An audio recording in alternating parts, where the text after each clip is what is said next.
On va traiter dans la partie 2 de la leçon numéro 1, la décroissance radioactive, la loi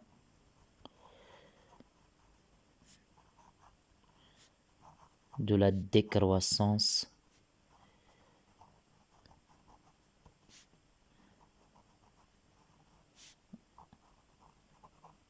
radioactive.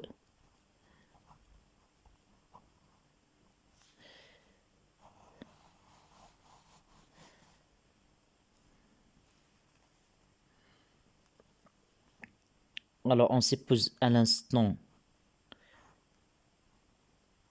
t0 égale à 0 secondes, l'origine des instants, un échantillon radioactif contient un nombre n0 de noyaux radioactifs. Puisque ces noyaux se désintègrent à un autre instant t, l'échantillon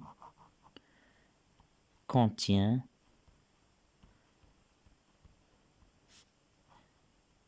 un nombre n de noyaux à cet instant. N de t, c'est le nombre de noyaux qui restent à l'instant t. N0, c'est le nombre de noyaux à l'origine des instants, c'est-à-dire à t0 égale à 0 secondes. Mathématiquement, il y a une relation entre le nombre de noyaux n de t qui reste et le nombre de noyaux initial sous forme d'une loi qui s'appelle la loi de la décroissance radioactive. Alors, cette loi s'exprime par l'équation mathématique n à l'instant t égale n0, le nombre de noyaux à t égale à 0, multiplié par une fonction mathématique exponentielle, moins lambda, une constante, multipliée par t. Alors cette loi, c'est la loi de la décroissance radioactive. La constante lambda s'appelle constante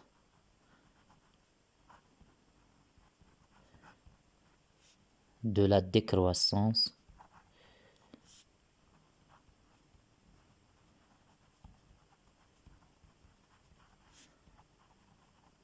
radioactive.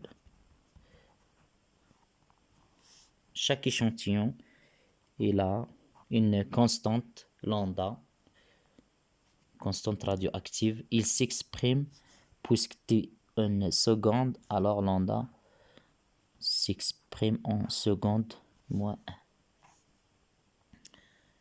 Alors maintenant, on va traduire cette loi en courbe. On va prendre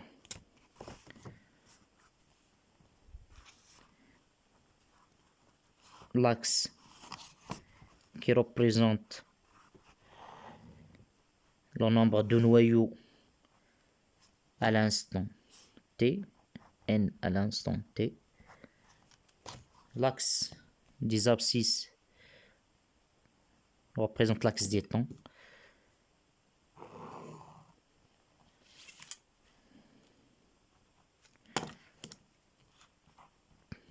T en seconde. Alors, à l'origine des instants, c'est-à-dire t égale à 0, l'échantillon contient le nombre de noyaux n0.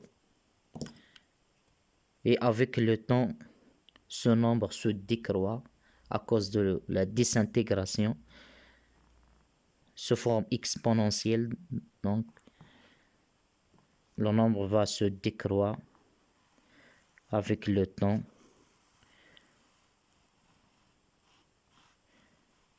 jusqu'à il s'annule à l'infini.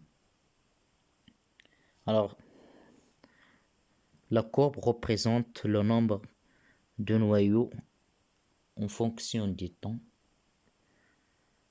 On définit le temps demi-vie Tn demi par la durée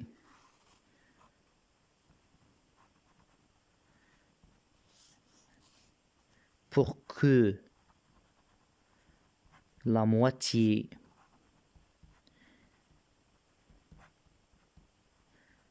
de l'échantillon se désintègre.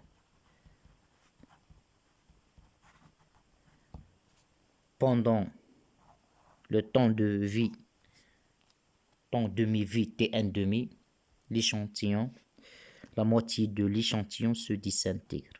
C'est-à-dire, à l'instant Tn demi, le nombre des noyaux qui restent, c'est la moitié. C'est-à-dire n0 sur 2. Alors, cette relation est vérifiée à l'instant demi-vie Tn demi. Alors, à partir de la courbe, on peut déduire le temps Tn demi. On va prendre n0 sur 2.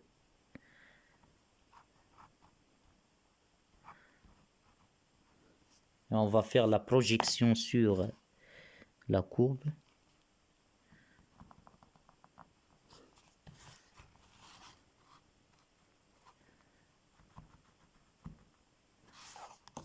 Alors, cet instant représente le temps demi-vie Tn demi.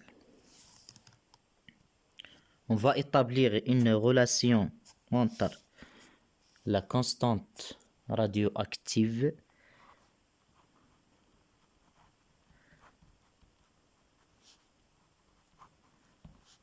lambda et le temps demi-vie Tn demi. Alors, pour établir cette relation, on va utiliser la loi de la décroissance radioactive. Là, on sait que n à l'instant t égale n0 exponentielle moins lambda t.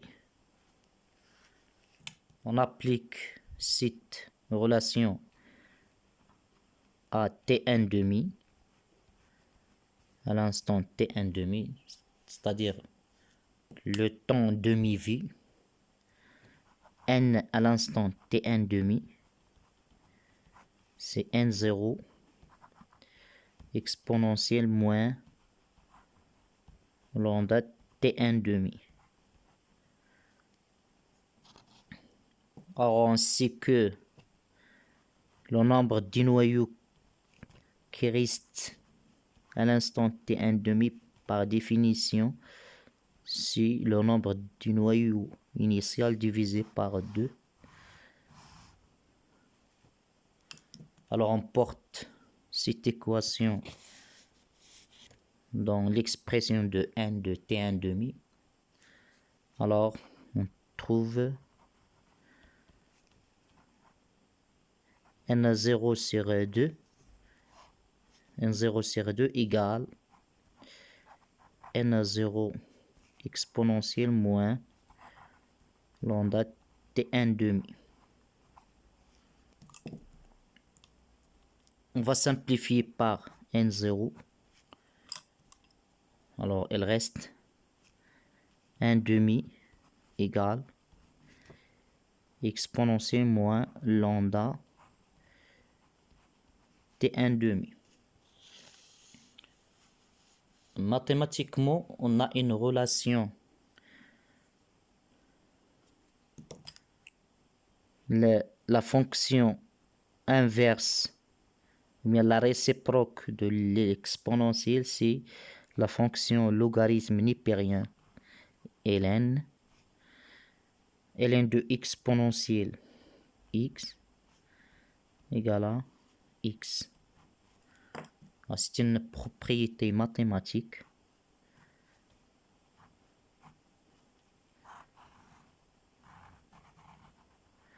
Alors, pour déduire lambda T1 demi, on va appliquer ln de ici et ln de exponentielle ici. Alors, 1 demi, c'est exponentielle moins lambda T1 demi.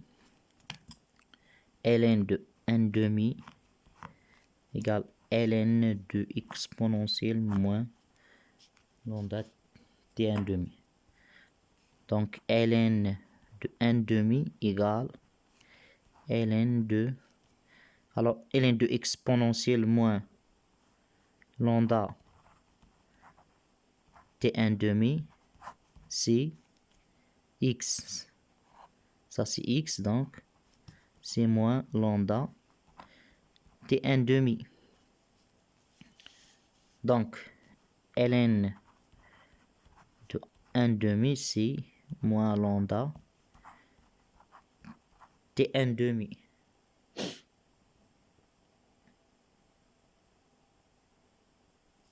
Il y a une autre propriété, ln de 1 sur x égale moins ln de x. On va appliquer cette propriété à ln de 1 demi. Donc, ln de 1 demi, c'est moins ln de 2 égale moins lambda T1 demi. On simplifie par moins, donc ln de 2 égale à lambda T1 demi. Alors, on va déduire T1 demi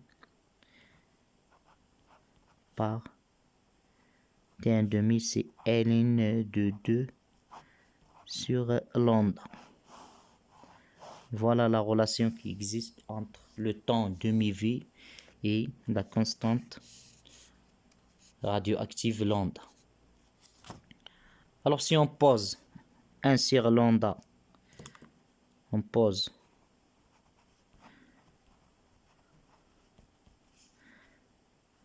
1 sur lambda, c'est tau, une autre constante. Alors, lambda en seconde moins 1, tau en seconde. Alors, tau s'appelle la constante du temps.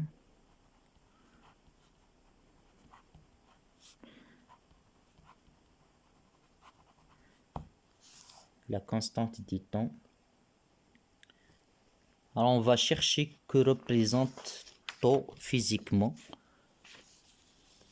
Alors, physiquement, tau c'est quoi?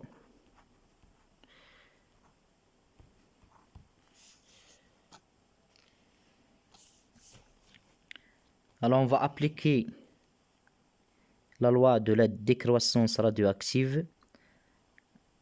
N de T égale N0 exponentielle moins lambda T.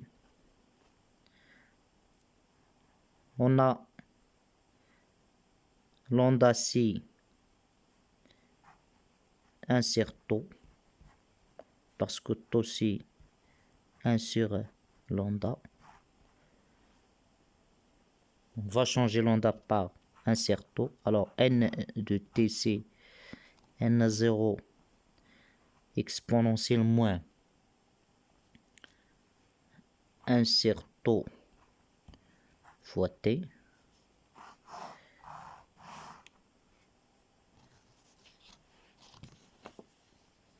On va appliquer cette relation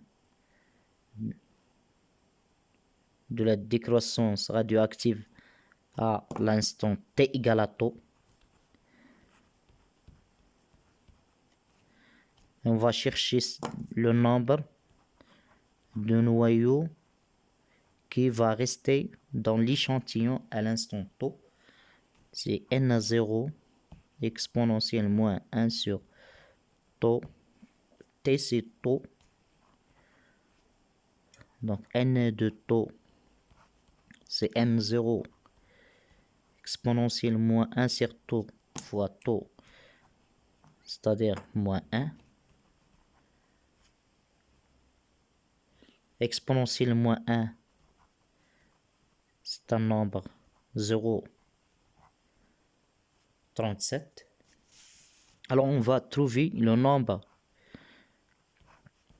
des noyaux qui restent à l'instant taux. C'est le nombre initial fois 0,37. Alors si elle reste 0,37 N0, c'est-à-dire il y a désintégration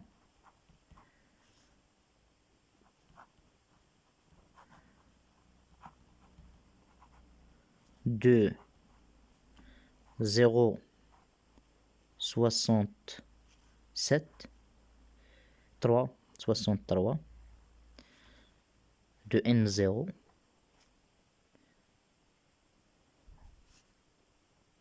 Alors, taux, il représente la durée pour que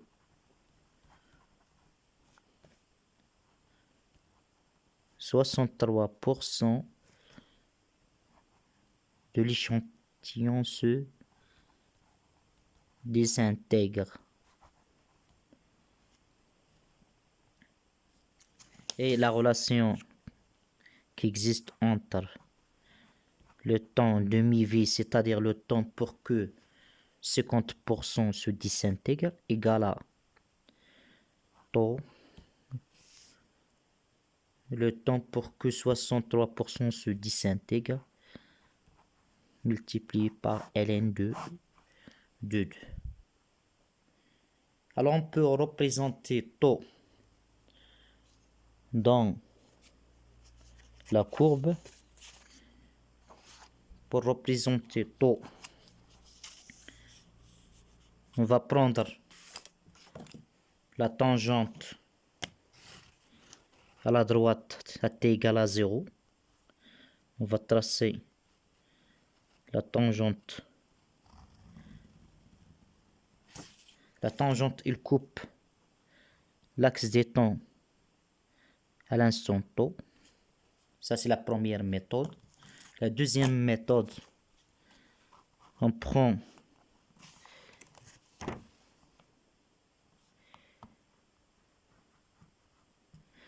zéro 37 N0 et on fait la projection sur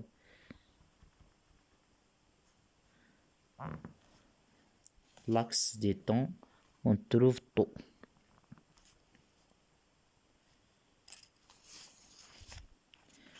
Alors la question c'est pourquoi la tangente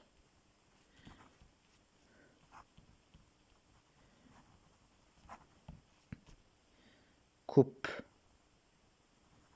l'axe des temps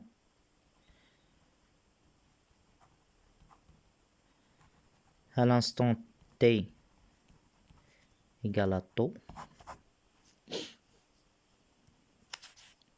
C'est-à-dire pourquoi on a la tangente ici, donc il coupe l'axe des temps à l'instant taux. On va chercher l'équation de cette droite. Alors mathématiquement, l'équation d'une droite s'écrit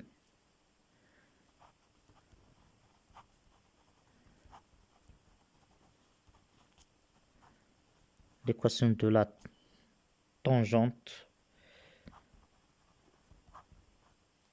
notée delta. Alors, elle s'écrit, c'est une fonction affine f de x, c'est ax plus b, donc f c'est n, n le x c'est t, n de t c'est a fois t plus b. Ça c'est l'équation mathématique de cette droite. Alors b représente le nombre n0, c'est-à-dire à l'origine des instants t égale à 0, on trouve b égale à n0. Alors n de t c'est a fois t plus n0. A c'est le coefficient directeur de la droite.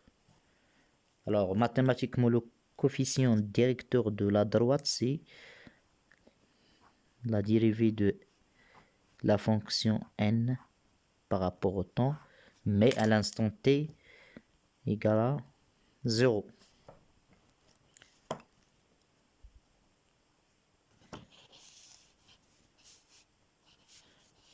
Alors on cherche la dérivée de n. On a n de t, c'est n0 exponentielle moins lambda t.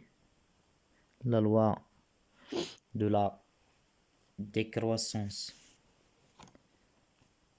On va dériver n par rapport au temps. Alors la dérivée de exponentielle x, mathématiquement, alpha x c'est alpha exponentielle alpha x. Donc la dérivée de n par rapport au temps c'est moins lambda fois n0 exponentielle moins lambda t. On va calculer cette dérivée à l'instant t égale à 0 secondes. Donc on trouve donc c'est moins lambda n0 exponentielle 0. Lorsque t égale à 0 exponentielle 0 c'est 1. Alors ça c'est le coefficient directeur de la droite. Alors maintenant on va trouver l'équation de la tangente. N de t c'est a moins lambda n0 t plus b, c'est-à-dire plus n0.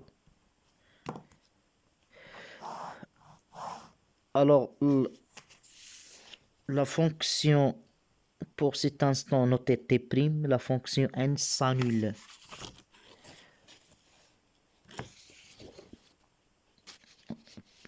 À t', on cherche t', à t', n de t' s'annule. Donc moins lambda n0 t' plus n0 égale à 0. C'est-à-dire lambda n0 t' égale à n0.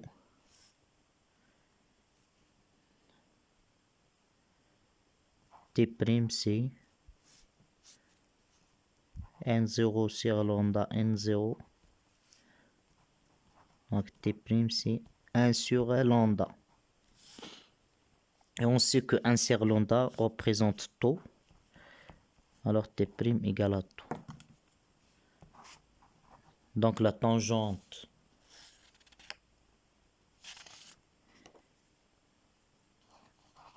de la courbe n de t coupe l'axe des temps à t' égale à tau. Donc on a deux méthodes pour trouver la valeur de 3.